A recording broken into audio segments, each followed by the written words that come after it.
Good morning বন্ধুরা, কেমন আছো তোমরা সবাই? আশা করি সবাই খুব ভালো আছো।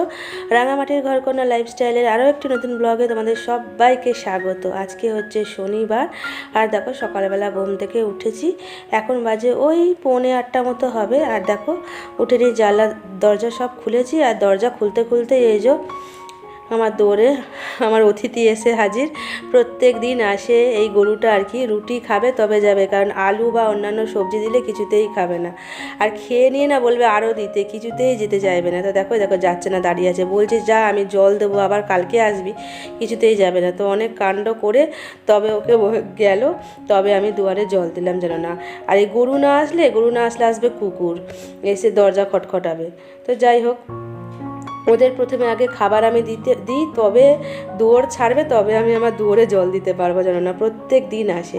তো এই যে জল আর দিয়েছে, দেখো আমার বর এই যে ভারী কম্বলটা প্রত্যেক দিনই আর কি পাট করে দেয়, আর এই বালিশ টালিশগুলো আর কি সরিয়ে দেয়। পরে পরে আমি আর কি এই চাদরটা ঝেড়ে নিয়ে বালিশ টালিশগুলো জায়গায় জায়গায় রেখে দিই। কোনো কোনো দিন আবার আমিও গোটা বিছনাটা তুলি। দুজনেই মিলেই কাজকর্ম আর কি করে নেওয়ার চেষ্টা করি।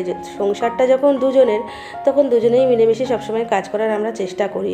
এমন নয় যে আমার কাজকে আমিই করব, আমার বর করে দেবে না, আমার বর করে দিলে আর কি মেয়েদের কাজ করে দেওয়া হবে, এমন কোনো ব্যাপার নেই আমার বরের। আমার বর আমার বলতে পারো মানে অর্ধেক কাজ আমার বর আমার করে দেয়। তো এই যে বিছানাটা তুলে আর কি ওগুলো আর কি ভারী জিনিসগুলো সরিয়ে দিল, কম্বল টম্বল তুলে। আর আমি দেখো চাদরটা একটু ঠিকঠাক করে ঝাড়াঝাড়ি করে নিয়েছি, তারপর আর কি বালিশ টালিশগুলো জায়গায় রেখে দেবো। আর তার এসব করতে করতে দেখো জলও চলে এসছে কলে। আমার বর এই যে জলগুলো ভরে দিচ্ছে। মোট কথা ভারী যে কাজগুলো, সেই কাজগুলো আমার বর করে দেয়। কাচাকুচি বলো, জল ভরে দেওয়া বলো, বিছানা তোলাতুলি বলো, এগুলো আমার বর করে দিয়েই থাকে। এই যে শতরঞ্চিটাও তুলে দিলাম, যেটা রাতে আর কি পেতে দেওয়া হয় মেঝেটার মধ্যে। তারপরে দেখো তুলে তালে দিয়ে আমি এই যে রাতের যে বাসনগুলো কুয়োপাড়ে বার করে দেওয়া হয়েছিল, সেগুলো আর কি মাজা ঘষা করে নিচ্ছি। এগুলো করে নিয়ে ধোয়াধুয়ি করে আর কি ঘরে যাব। তো ঘরে যাওয়ার পর তারপরে আর কি আরও তো অনেক কাজ আছেই পরে। ফ্রেশ আমার হওয়া হয়ে গেছে আর কি, আমারও হয়ে গেছে, আমার বোনেরও হয়ে গেছে। ফ্রেশ হয়েই আর কি এইসব কাজগুলো করছি। মুখ টুক সব ধোয়া হয়ে গেছে আমাদের। তো চলো এগুলো ধোয়াধুয়ি করে নিয়ে আর কি ঘরে যাই। তো এই যে ঘরেও চলে এসেছি বাসনপত্র ধুয়ে নিয়ে। আর আজকের ওয়েদারটা না খুব সুন্দর, একদম ঝকঝকে আকাশ। সকাল সকাল এই রোদের দেখা পেলে যেন একদম মনটা আরও যেন সেই মানে সুন্দর হয়ে যায়। সকাল সকাল যদি দেখি ঝলমলে রোদ উঠেছে, এই যে দেখো সিঁড়ির দরজাটা খুলে দিয়েছে, কত ঝলমল করছে রোদটা। তো যাই হোক, এই ঝাঁটাঝাঁটি করে নিয়ে আর কি বাজার চলে গিয়েছিলাম। তো দেখতেই পাচ্ছ বাজারের ব্যাগ বসানো আছে, এগুলো এখন দেখাচ্ছে না, পরে দেখাবো। তারপরে দেখো এই যে আমি এদিকে জামা কাপড়টাও ধুয়ে নিয়ে ছাদে মেলতে চলে এসেছি। ওদিকে আর কি বরকে খাবার দাবার খেতে দিয়ে এসে নিয়ে আর কি ছাদে জামা কাপড়গুলো আর কি মেলতে চলে এসেছি। তারপর নিচে ভাতও আর কি আমি বসিয়ে দিয়ে নিয়ে এসেছি, জামা কাপড়গুলো মেলে নিয়ে। প্রায় অনেকক্ষণ পর তোমাদের সামনে আসছি, এখন ওই 2 বাজতে 5 মিনিট মতো বাকি আছে। তো তখন দেখলে না ডিম আলু ভুজিয়া করবো বলে আর কি আলু সবজি আর কি কাটতে বসেছিলাম। তো সেটা তো আর কি বরকে করে দিলাম ডিম আলু ভুজিয়া। বর টিফিন খেয়ে বেরিয়ে গেল, ওই রুটি খেলো। আর কালকে ছিল, কাল রাতে করেছিলাম হচ্ছে মটরশুঁটি আর আলু দিয়ে ঘুগনি মতো করেছিলাম। তো ওটা খেতে আমার বর খুব ভালোবাসে। তো ওই ঘুগনি রুটি আর হচ্ছে আলু ডিম ভুজিয়া। আর আমি খেয়েছিলাম হচ্ছে কালকের অল্প একটু ভাত ছিল, ফুলকপি আলুর ঝোল ছিল, আর একটু ভুজিয়া দিয়ে খেয়ে নিয়েছিলাম ভাত। ওটা আমাদের টিফিন হয়ে গেলাম, বর তো বেরিয়ে গেল। তারপরে আমার একদম রাজ্যের কাজ এসে পড়লো। কাজ তো ছিলই, তার সাথে জামা কাপড় কাচা, জলখাবারের বাসনপত্র ধোয়া, তারপরে সবজিপাতি ঢালাঢালি, মাছ বাছা, প্রচুর কাজ। আর তার মধ্যেই দেখো আমি ভাতটা বসিয়ে দিয়েছিলাম। এই যে দেখো, তো ভাতটা আমার প্রায় হয়ে এলো, ভাতটা নামাবো। তো তার আগে চলো তারপর দেখিয়ে দিই কী কী বাজার নিয়ে এসেছি আজকে। নিয়ে এসেছি হচ্ছে মাছ, এই যে মাছ বেছে নুন হলুদ মাখিয়ে রেখে দিয়েছি। আর এই মাছটা আর কি একটুখানি মাছ দেখছো না, এটা আর কি মাছের মাসি এমনিই দিয়েছে, এমনিতেই আর কি দিয়েছে। এইটুকুনি মাছ পড়েছিল বলে এটা এমনিতেই আর কি দিয়ে দিয়েছে। তো এটা না হয় বরকে ভাজা করে দেবো। আর এই মাছটাও তো আমার বর ভাজাই খাবে, আর আমারটা না হয় ঝাল করে নেবো। নিয়েছি হচ্ছে এই যে 1 কেজি মতো টমেটো নিয়েছি। আর এই টমেটোটা 20 টাকা কেজি বলছিল, তো 15 টাকা কেজিতে নিয়েছি না। তো 1 কেজি নিলে 15 টাকা বললো। তো সেই জন্য একটু কাঁচা কাঁচা দেখেই নিয়েছি, থাকতে থাকতে আর কি পেকে যাবে, লাল হয়ে যাবে। তো সেই 1 কেজি টমেটো নিয়েছি। আর এই বেগুন দুটো 10 টাকা নিল না, তো 20 টাকা কেজি বলছিল, তো 10 টাকা দিয়ে বেগুন দুটো নিয়েছি। একটা পালং শাকের আটি নিয়েছি 5 টাকা দিয়ে। আর এই যে মূলো, একটা সাদা মূলো একটা লাল মূলো দেখছো না, 2 রকম মূলো আর কি মিশিয়ে এই নিয়েছি, মূলো 10 টাকা কেজি বলছিল, তো আমি আর কি 3 টাকা দিয়ে এই দুটো মূলো আর কি নিয়েছি। তো একটা লাল আর একটা সাদা নিয়েছি, দুরকম দুটো নিয়েছি। আর এই যে কাঁচা লঙ্কা নিয়েছি একটুখানি, এটা 5 টাকার কাঁচা লঙ্কা। আজকে আর আলু নিইনি।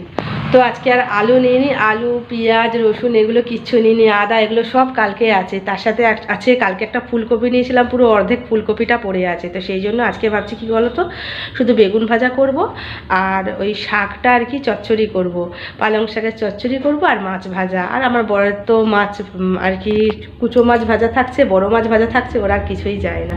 আর দেখি যদি সময় থাকে একটু না হয় টমেটোর চাটনি করব। টমেটোর যে চাটনি করব, আমার না আমসত্ত্ব দিয়ে টমেটোর চাটনি খেতে বেশি ভালো লাগে, কিন্তু এখন আর আমসত্ত্ব কোথায় পাবো, আনতেও ভুলে গেছি। তো ভাবছি এমনি আর কি টমেটোর চাটনি না হয় করবো। অনেকটা টমেটো পেয়েছি আজকে, জানো তো। আর নিয়ে এসেছি দেখো, এই যে একটা বিস্কুটের প্যাকেট নিয়ে এসেছি আর একটা চা পাতার প্যাকেট।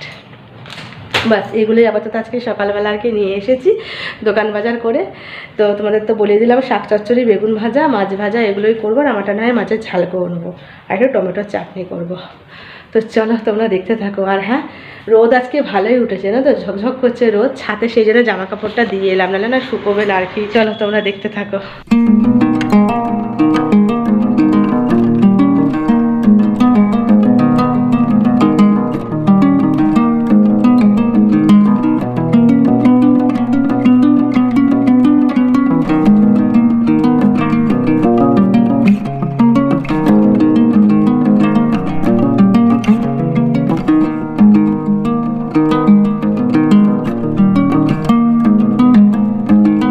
তো এই যে বন্ধুরা, একদম সমস্ত কিছু রান্না বান্না কমপ্লিট করে তোমাদের সামনে আসছি। স্নান আর আমার সব কিছু আর কি হয়ে গেছে, তারপরে তোমাদের সামনে আসছি আর কি।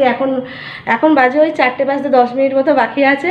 তো আমার বড় এসে গেছে আর কি, রান্না বান্না কিছুক্ষণ আগে কমপ্লিট আর কি করেছি, শুধু ওভেনটা মোছা হয়নি, ওভেনটা খুব গরম আছে সেই জন্য। তো চলো তোমাদের ঝটপট একবার দেখিয়ে দিই আজকে কী রান্না করলাম, তারপরে খাওয়া দাওয়া করতে বসবো। তারপর তো বাসন মাঝামাঝি সব কিছু আছেই, যেমন বিকেলের কাজকর্ম থাকে। তো এই যে দেখো, ভাতটা এখনও গরম আছে, ধোয়া উঠছে হালকা হালকা। তো ভাত করেছি, আর এখানে হচ্ছে এই যে পালং শাক দিয়ে আলু দিয়ে মূলো দিয়ে চচ্চড়ি করেছি, তবে বড়িটা দিতে ভুলে গেছি, তাড়াহুড়ো করছিলাম সেই জন্য। আর এখানে হচ্ছে বেগুন ভাজা আর ছোটো ছোটো মাছ ভাজা আছে, আর এটা হচ্ছে টমেটোর চাটনি, আর এটা হচ্ছে বড় মাছটা ভাজা। এটা ঝাল ঝোল কিছু করিনি, আমার বর তো ভাজাই খায়। তো চলো এবার আর কি খাওয়া দাওয়া করে নিই। আর রোদটা দেখো কোথায় উঠেছে, দেওয়ালে উঠে গেছে, এবার আস্তে আস্তে আর কি সূর্যটাও আর কি নেমে যাচ্ছে আর কি নিচের দিকে। তো সেই জন্য রোদটাও আস্তে আস্তে আর কি কমে যাচ্ছে, নাহলে এই পুরো বিছানাতে আর কি রোদে একদম ভরপুর ছিল। তো আমি আর কি শাকের তরকারিটা বসিয়ে নিয়ে স্নান করতে গিয়েছিলাম, একটু দেরি হয়ে গেল আজকে, কারণ শাক বাছতে দেখবে অনেকটা সময় লাগে, শাকের পাতা আর বাছতে। আর আমি ছাদটা বন্ধ করে দিয়ে আর কি স্নান করতে গিয়েছিলাম। তো এই যে আমার বর উঠছে ছাদেতে, ছাদে কিছু জামা কাপড় আছে আর কি, সেগুলো নিয়ে আসতে যাচ্ছে আমার বর। তো বাকি বাইরের যেগুলো ছিল সেগুলো আর কি আমি এই সামনের দিকের এগুলো তুলে নিয়েছি। আর এই যে ছাদে গেল, ছাদ থেকে জামা কাপড়গুলো তুলে নিয়ে আসবে, তারপরে আর কি আমি আমরা দুজনেই আর কি খাওয়া দাওয়া করতে বসে যাব। খাওয়া দাওয়া করে ভাবছি একবারে ওভেন টোভেন সব মুছবো, ততক্ষণে ওভেনটা ঠান্ডা হয়ে যাবে, তাহলে এখন ওভেনটা না খুব গরম আছে, মুছতে গেলে হাতে ছ্যাঁকা লেগে যাবে। তো চলো আজকে এই পর্যন্তই, দেখা হবে আবার একটা নতুন করে বড় ভিডিওর সাথে। ততক্ষণের জন্য সবাই খুব ভালো থেকো, সুস্থ থেকো। আর আমার ভিডিও ভালো লাগলে অবশ্যই একটা লাইক কমেন্ট শেয়ার করে দিও, আর আমার চ্যানেলটা সাবস্ক্রাইব করে আমার পাশে থেকো। তো তোমাদের সবাইকে টাটা, সবাই খুব ভালো থেকো।